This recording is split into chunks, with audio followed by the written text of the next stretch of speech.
My name is Brett Culp. I'm the producer-director of the documentary film Legends of the Night. Awesome. Okay, so I actually remember when this went on to Kickstarter, saw the trailer, and it's very moving. It's a very different Batman story, if you will.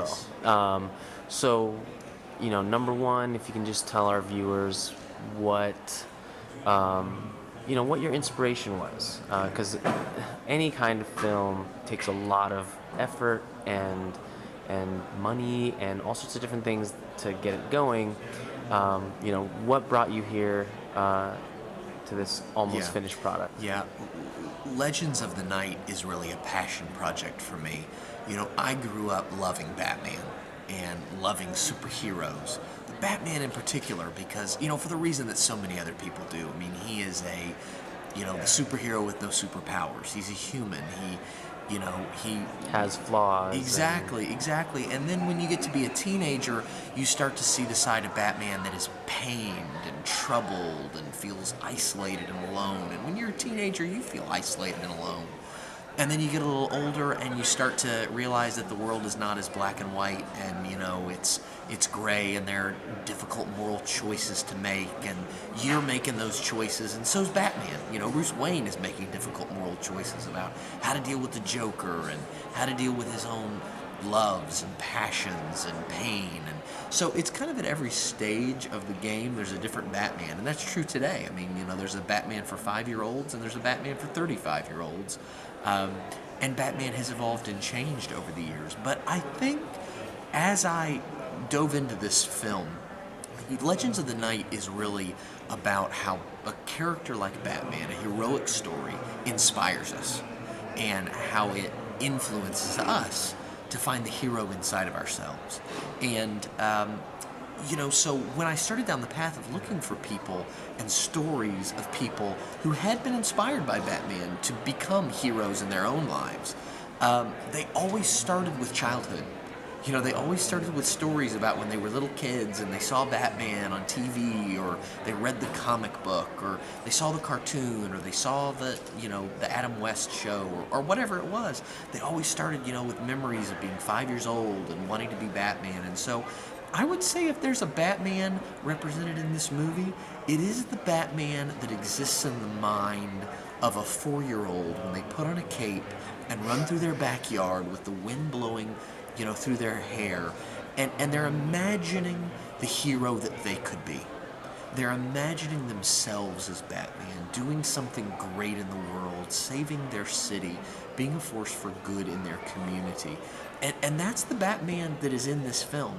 Batman sometimes can be dark, and sometimes he can be silly and campy, but at the end of the day, Batman represents this belief that every human being, every person, has within them the ability to make a difference in the world. Whether they're rich or poor, whatever background they came from, whatever happened in their past, whether they experienced tragedy, whether they had great difficult things, pain to overcome, that there is within every person that ability to do something great and to go beyond and to improve and to push and to commit yourself to greatness and to then make a difference in the world.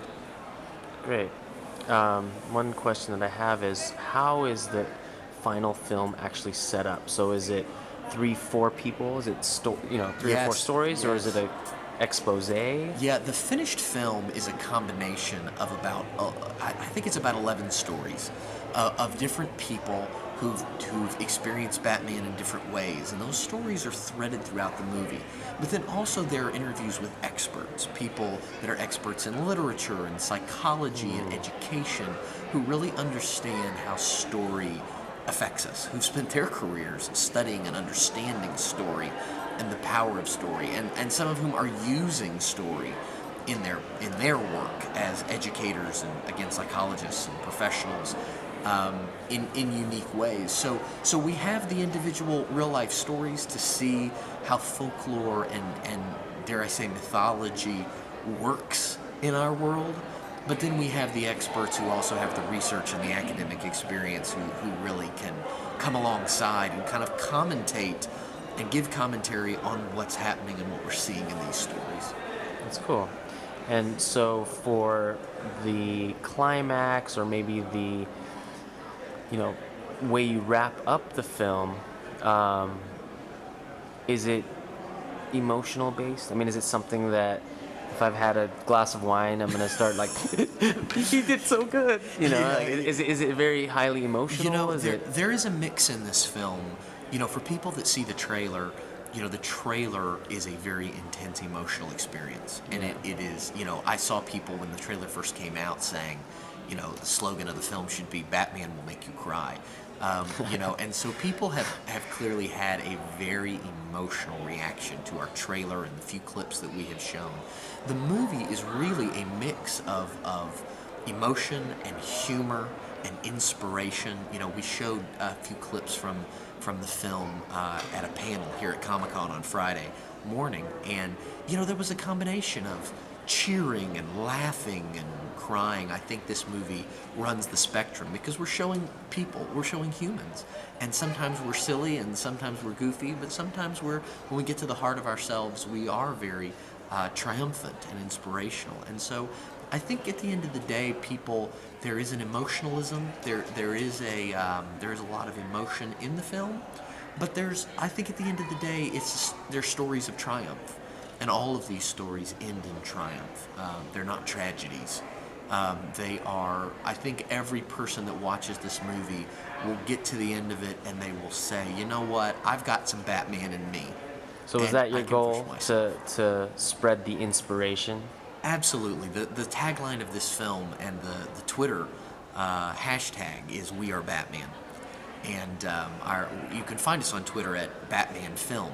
But the hashtag is "We Are Batman," and the idea of it is just that as a community, as a group of people who love Batman and love heroic stories, we can embody Batman, and even if it's in a small level, just within our own families, or with our kids, or with our parents, or you know, in our communities, at our work, at school, wherever we are, we can bring a bit of that Batman spirit of making the world a better place. And the fact that we're flawed and imperfect, the fact that we've experienced pain, that doesn't matter. That doesn't stop us. We don't have to be Superman. We don't have to have superpowers. We can be Batman, and that's okay. Cool. Has Warner Brothers or DC given cease and desists, or given a blessing, or stayed out completely? That will be my shortest answer of your whole interview, which is no organization that owns Batman or is associated with Batman is involved in the project, nor have we had any contact with them. So this film is a not-for-profit, and so we raise money on Kickstarter and Indiegogo to cover the expenses, and we're still going to be raising money, over the course of time, probably to accomplish the things we need to do with this film, to get it out into the world. But the reality is that once we get all of our expenses covered, we're intending for this film, all the profits that are created, to go to charities, to go to educational purposes. This is a not-for-profit film, and it's not about making money. It's about inspiring people and getting messages of hope out to the world. And we're super excited about that. And we're super excited about everyone knowing that just by participating in this film, just by being part of it and watching it and sharing it, you're actually being a bit of Bruce Wayne. Awesome. Well, thank you very much. My pleasure.